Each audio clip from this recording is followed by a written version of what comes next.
Monsoon सत्र का पहला दिन उपराष्ट्रपति जगदीप धनखड़ ने इस्तीफा दे दिया रात के 9 साढ़े 9 बजे के आसपास।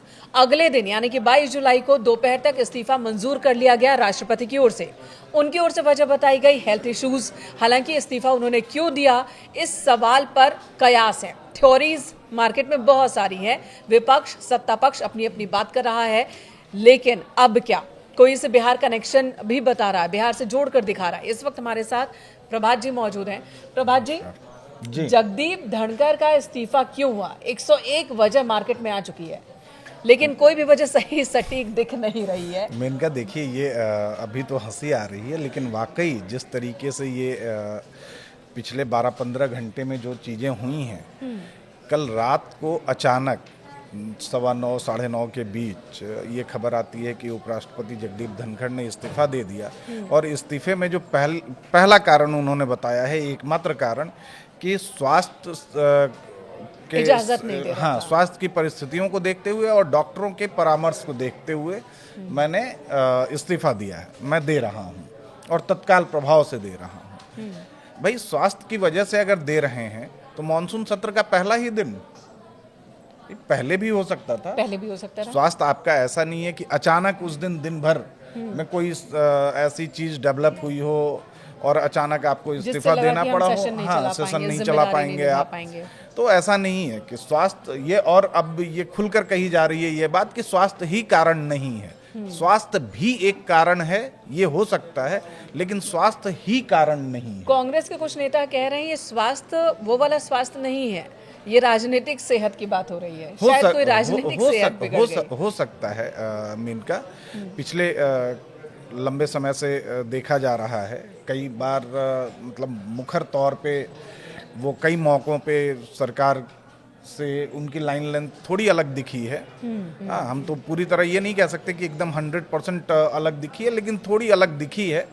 हाँ, अब उसके बाद जो चीज़ें, जो सवाल उठ रहे हैं कि अब धनखड़ जी गए तो अब कौन, मेन सवाल ये आ रहा है। अब कई पॉलिटिकल पंडित या राजनीतिक हलकों में ये चर्चा हो रही है कि भाई इसको बिहार से कनेक्ट किया जा रहा है। और बिहार में कांग्रेस के ही एक नेता हैं, वो बिहार से जोड़ रहे हैं, दानिश अली। वो तो साफ साफ कह रहे हैं कि देखिए, अब ऐसे व्यक्ति को उपराष्ट्रपति बना दिया जाएगा जिससे बिहार चुनाव के दौरान फायदा मिल जाए बीजेपी को। जी, ये एक थ्योरी चल रही है। ये कल उनके इस्तीफे के तुरंत बाद सोशल मीडिया पे, ट्विटर्स पे कई लोगों के पोस्ट ये देखने को मिल गए, कई नाम आ गए सामने। कईयों ने तो ये तक कह दिया कि नीतीश कुमार के लिए कुर्सी खाली कराई गई है। एक समझौते के तहत नीतीश कुमार जो है दिल्ली शिफ्ट होंगे और वहाँ मुख्यमंत्री, मतलब चुनाव के बाद बीजेपी जो है मुख्यमंत्री के तौर पे किसी और चेहरे को ले आएगी। कई उसी थ्योरी में एक किसी का मैं पोस्ट देख रहा था, वो एक कदम और आगे कि भाई बिहार में अब मुख्यमंत्री बीजेपी का होगा, डिप्टी सीएम जो है वो जेडीयू के होंगे। तो इस तरह की बात की जा रही है। लेकिन के पंख बहुत मजबूत होते हैं ना। कयास मतलब ये जो कहा जाता है ना, मैं तो ये कहता हूँ कि जब तक सच्चाई सामने आती है, कयास जो है पूरे ब्रह्मांड का चक्कर लगा के वापस लौट चुका होता है। इसी तरीके की बातचीत चल रही है। लेकिन एक अगर बिहार वाली थ्योरी में देखें तो 2 नाम बहुत प्रबल दिख रहे हैं जी। हालांकि अभी भी धनखड़ जी के इस्तीफे के बाद जो कार्यभार उपसभापति डॉक्टर हरवंश, वो कामकाज देखेंगे जब तक कि नए उपराष्ट्रपति का चुनाव नहीं हो जाता। तो अभी भी ये कह लीजिए कि सदन के संचालन की जिम्मेदारी एक बिहार के नेता के पास है, जेडीयू से बिलोंग करते हैं। इसके अलावा 2 नाम और बड़े प्रमुखता से चर्चा में हैं। एक रामनाथ ठाकुर, कर्पूरी ठाकुर के बेटे हैं, जेडीयू से हैं, राज्यसभा के सांसद हैं, अभी केंद्रीय मंत्री हैं। एक नाम ये, इनको अगर मतलब जो थ्योरी दी जा रही है, अगर रामनाथ ठाकुर को लेके आते हैं तो एक बड़ा वोट बैंक है उनकी बिरादरी का, और उससे रिलेटेड मतलब पिछड़ा वोट बैंक जो है, उसमें एक बड़ा वोट बैंक है वो, जिससे कि साध सकते हैं। और बिहार के नाम पर, बिहारी नेता के नाम पर कंसेंसस बनाने में भी थोड़ी आसानी होगी। एक दूसरा नाम है, अच्छा मतलब ये रामनाथ ठाकुर का नाम अचानक ही नहीं आया। आप पीछे अगर देखें तो भारत रत्न के लिए कर्पूरी ठाकुर बिल्कुल का को भारत रत्न देना अपने आप में, मतलब पिछले साल जब ये भारत रत्न का अनाउंसमेंट हुआ लोकसभा चुनाव से ठीक पहले, तो उस समय भी ये चर्चा शुरू हुई थी कि भाई अचानक से कर्पूरी ठाकुर 50 सालों के बाद कैसे याद आ गए सरकार को, क्योंकि वो एक वोट बैंक पॉलिटिक्स का हिस्सा है। तो आगे एक स्टेप और आगे बढ़ सकते हैं। आगे एक स्टेप और आगे बढ़ सकते हैं। दूसरा एक नाम आ रहा है आरिफ मोहम्मद खान का। मुस्लिम चेहरा है, प्रोग्रेसिव मुस्लिम है, और उतने ही विवादित जितने जगदीप धनखड़।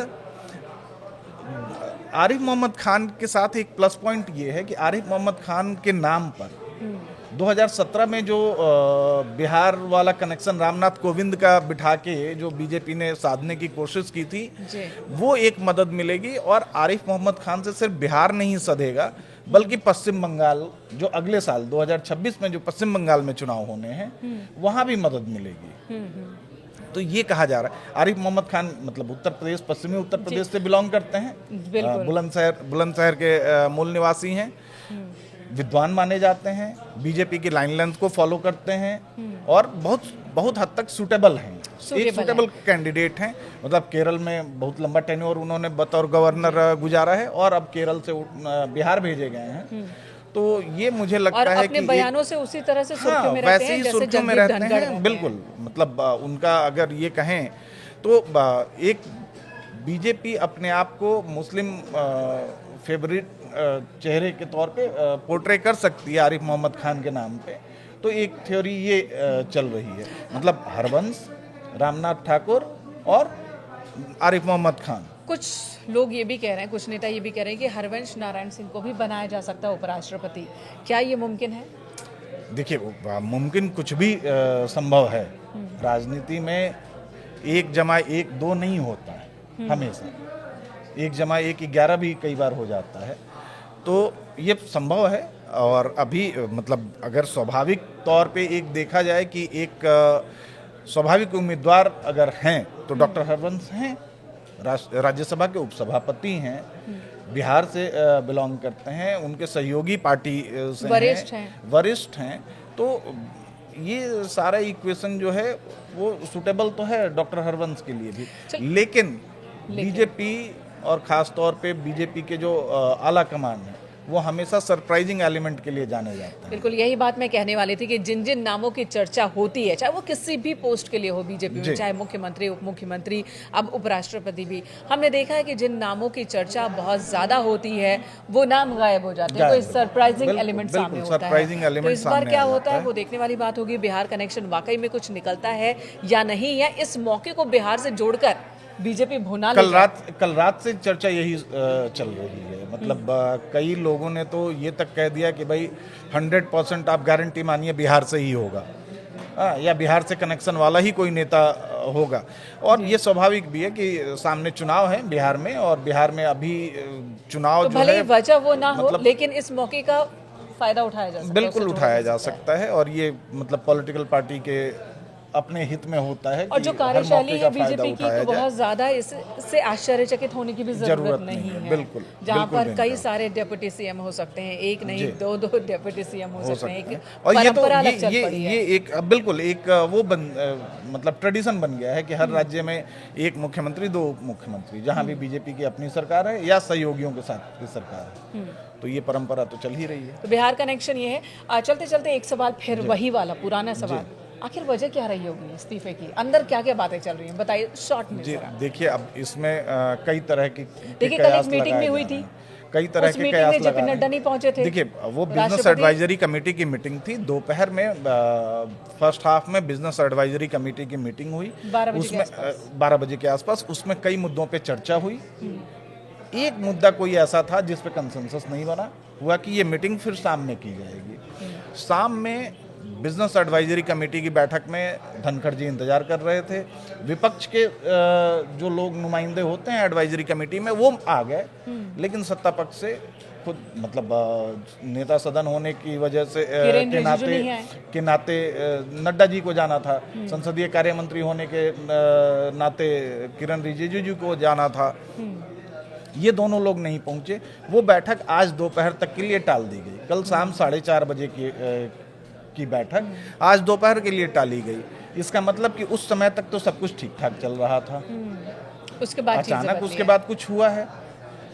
अब ये क्या हुआ है, क्यों हुआ है, जी। ये तो कुछ तो बड़ा है, जैसे कि कुछ पप्पू तो है। यादव कह रहे हैं सांसद पूर्णिया से कि कुछ तो बड़ा है, जो दिख रहा है वो नहीं है। नहीं है। कांग्रेस नेता इमरान मसूद कह रहे हैं कुछ तो देखिए, राज है जिस पर पर्दा डाल है। जयराम रमेश का जो पहला ट्वीट, सबसे पहला पॉलिटिकल ट्वीट आया जयराम रमेश का, जयराम रमेश ने कहा कि आज शाम, मतलब देर शाम तक मेरी बातचीत हुई है उनसे फ़ोन पे, सब कुछ सामान्य दिख रहा था, लेकिन अचानक उन्होंने कल दोपहर के लिए, मतलब आज दोपहर के लिए मीटिंग बुलाई थी, हमें मिलना था, लेकिन आज अचानक क्या हुआ कुछ घंटों में कि ये परिस्थितियां बिल्कुल उलट हो गई और उनका इस्तीफा आ गया।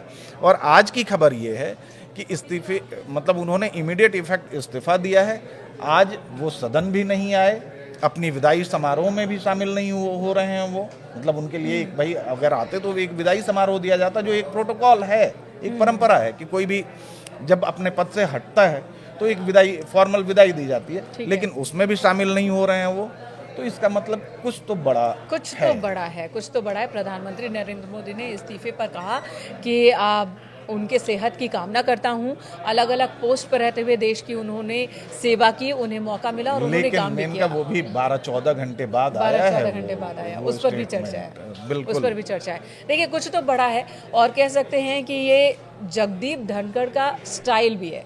चाहे वो किसी पद पर चुने जाते हैं या वहाँ से हट रहे हैं, कहीं पर मौजूद हैं, चाहे वो पश्चिम बंगाल में हो, राजस्थान में हो गवर्नर के तौर पर, या फिर उपराष्ट्रपति के पद पर हो, उनका हर एक बयान इसी तरह से चर्चा में होता है, हर एक मूवमेंट उनकी एक बड़ी अच्छी जानकारी मैं यहाँ शेयर कर दूं आपको कि आज तक धनखड़ जिस भी पोस्ट पे रहे हैं, कहीं भी अपना टेन्योर पूरा नहीं किया है, सिवाय एक बार विधायकी के।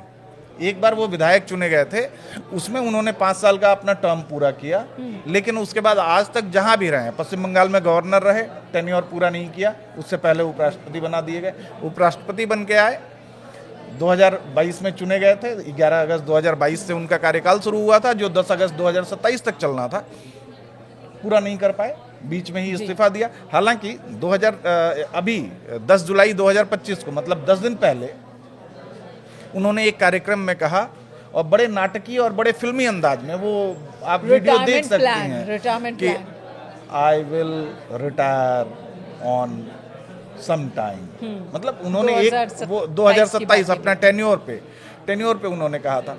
एक लाइन उन्होंने जोड़ा था कि अगर डिवाइन इंटरवेंशन ना हो तो। ये डिवाइन इंटरवेंशन उन्होंने किसी और टर्म में कहा, लेकिन यहाँ डिवाइन इंटरवेंशन मुझे लगता है कि अब कुछ और है। अब कुछ और है। कयास फिलहाल तो चर्चा चलती रहेगी, कयास लगाए जाते रहेंगे, लेकिन जो चीज़ें सामने हैं वो यही है कि मानसून सत्र का दूसरा दिन, एक तरफ संसद के अंदर हंगामा हो रहा था, राज्यसभा लोकसभा के अंदर सदन की कार्यवाही चल रही थी, स्थगित हो रही थी, दूसरी तरफ बाहर चर्चा सिर्फ और सिर्फ उपराष्ट्रपति जगदीप धनखड़ के इस्तीफे और उसके बाद जो स्थिति बनी है और अब क्या करना है इस पर हो रही है।